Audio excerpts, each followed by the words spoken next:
Hello, everyone. Welcome to a new episode of the Interviews Playlist. My special guest for today is Sarah. Sarah, please introduce yourself. Hi, my name is Sarah Sipkar. I am the founder and co-lead of ADU Search. I'm also a PhD student at the University of Toronto in geography and planning. Awesome. So let's start from the very beginning. Let's start with your education journey. Sure. So I started actually at the University of Windsor. I did my bachelor's in international relations and development studies. So I was there about almost 10 years ago now. From there, I also did a master's in political science, and I studied actually citizen participation in transit planning in Detroit. So I had a local kind of case study that I did my thesis on. From there, I took about a 5-year break and I worked here locally in Windsor in the community development sector on a neighborhood engagement strategy that was funded through United Way here. But then the pandemic happened and I wanted to go back to school. I knew I wanted to do my PhD. So I am now currently a third year student like I mentioned, the University of Toronto. And I'm studying additional dwelling units and housing in the planning department there. Awesome. And what was the main reason or the main influence which led you to choose that program at the university? So I was initially really interested in potentially a career overseas. International relations really appealed to me, learning about the world, different cultures. Through that degree, I did a minor in French and history. I thought maybe I'll be a teacher, maybe I'll do something like that. But through that process, I became really interested more and more in politics, geopolitics, but also like local on the ground grassroots politics. So that was kind of the subject area. I think our political science department at the University of Windsor is excellent. It's a smaller team, but I would say at the end of it, I could go and knock on anyone's door and sit down and have a conversation with them.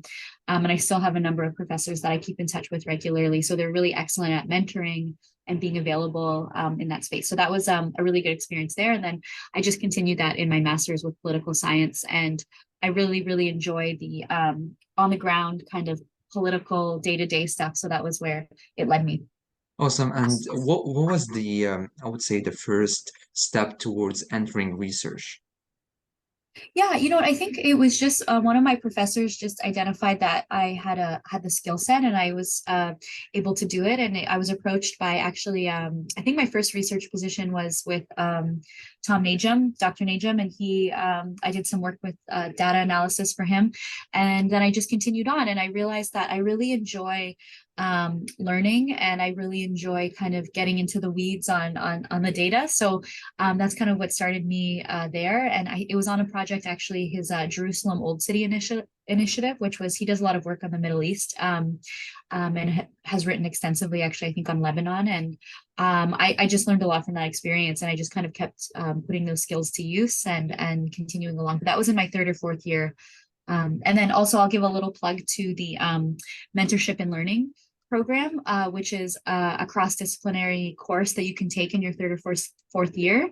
And basically there are mentors that then end up in first year classes. And I was one of those mentors. And I also learned a lot about the importance of being really engaged and participating in your education. So I just kind of really soaked up a lot of different aspects of and got really into the research side of things at university. Oh, perfect. And what motivated you to pursue a master's degree and then a PhD? Yeah, I think at the end of my undergrad, I really thought that I was going to go to law school. I had written the LSAT. I had been preparing law school applications. I thought that that would be a really good avenue to continue my studies. But then one of the professors in the poli sci department, Dr. Sutcliffe, approached me and said, "Have you thought about doing a master's?"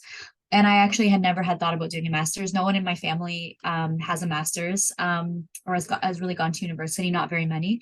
And so I didn't really know that that was an option. And so I looked into it a bit more, and there was actually some funding. There's the SSHRC grants, there's the OGS, which is the Ontario Graduate Scholarship. And he said, you should really try applying for one of these scholarships. And, when you're doing political science here, you actually end up usually getting a GA position, so a graduate assistant position.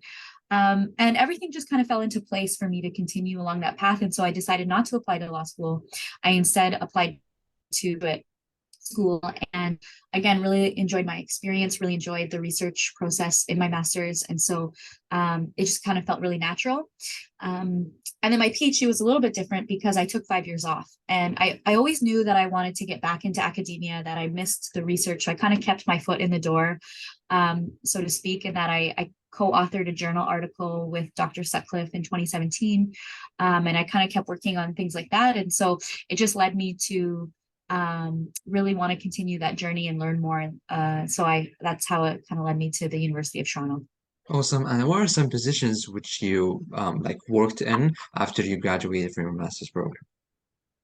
Yeah, so I worked in the community development field, and so I was doing a lot of organizing and coordinating.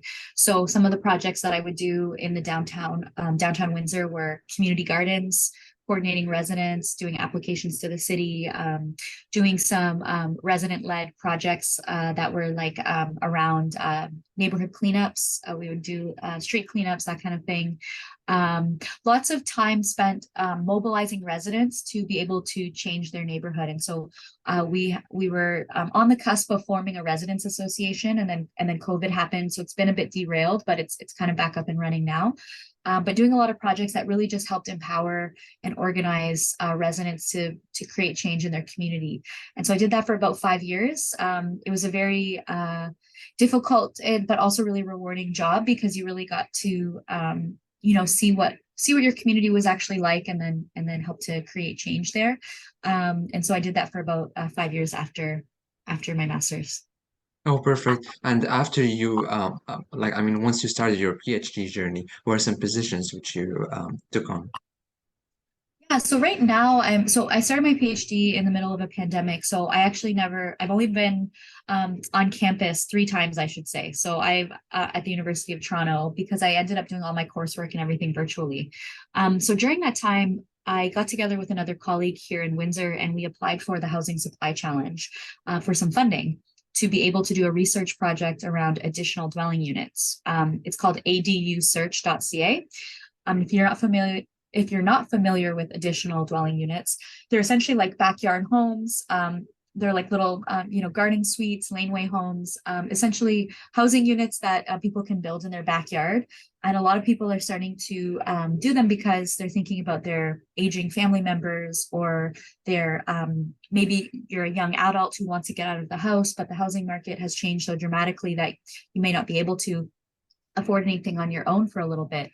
And so we decided to apply for this funding to be able to see where detached additional dwelling units were possible on residential lots. And so I'm now working on that. I'm supposed to be working on my PhD full time, but this grant has been taking a lot of my attention. And so we just launched in 30 cities across Canada. So it's kind of, it's been really great. And I'm working with a full team of people across the country. Awesome. And how's it been going so far? Been really great. Yeah, like I said, I have a full team, 10 of us, a few in Windsor, a few in Toronto, a few in Montreal. We've launched in large major cities like Toronto, Hamilton, Ottawa, Calgary, and we're looking at further developing that. So if you're interested in the tool, or if you're interested in housing or policy, what you can do is you can go onto the site, and you can hit property search and then type in your address. If you're in one of our cities that we have, and then basically your lot will come up, and it'll show the actual buildable area in your backyard. So it'll say, can you build a detached ADU here? Can you build a tiny home in your backyard? And then it'll give you a rationale as to why or why not. And then from there in the sidebar, there's a lot of good information around the lot area, different considerations around zoning, etc. So basically, it helps the average homeowner know if it's possible to build housing units. And I think the connection to the policy piece that is also connecting to my research and my PhD is around, we're in the middle of a housing crisis. People are saying they want to increase housing units. And we realize we're sitting on around 900,000 residential lots that could have a detached ADU in the backyard, or could have an internal ADU. They could have a basement suite. They could have, something that's attached to the house. And so I think that the average homeowner plays a really important role in increasing the number of units and providing more flexible housing options. For example, maybe when one of my parents retires, there might be an opportunity for them to move into my additional dwelling unit at the back. I make that joke with my dad all the time that he could have, eventually. And so it's a unique policy situation that really meets people meets where they're at, their social needs, and it's also really good for municipalities. It's a type of housing development that doesn't require a lot of additional infrastructure costs. And so we're trying. So if you go to ADU search and you click on a city, you can see a lot of that information on the homepage. In terms of even maybe there's different data maps that we've kind of created. And so we're really trying to create a tool for both homeowners and policymakers to just increase housing and show that there's a lot of potential in our own backyards. Fantastic. Yeah, that's a very great initiative. Thanks. Um, Yeah. uh, have also seen, like when I was browsing your LinkedIn profile, I've seen that you have created your own foundation, which has your last name on it. So would you like to talk a bit on that?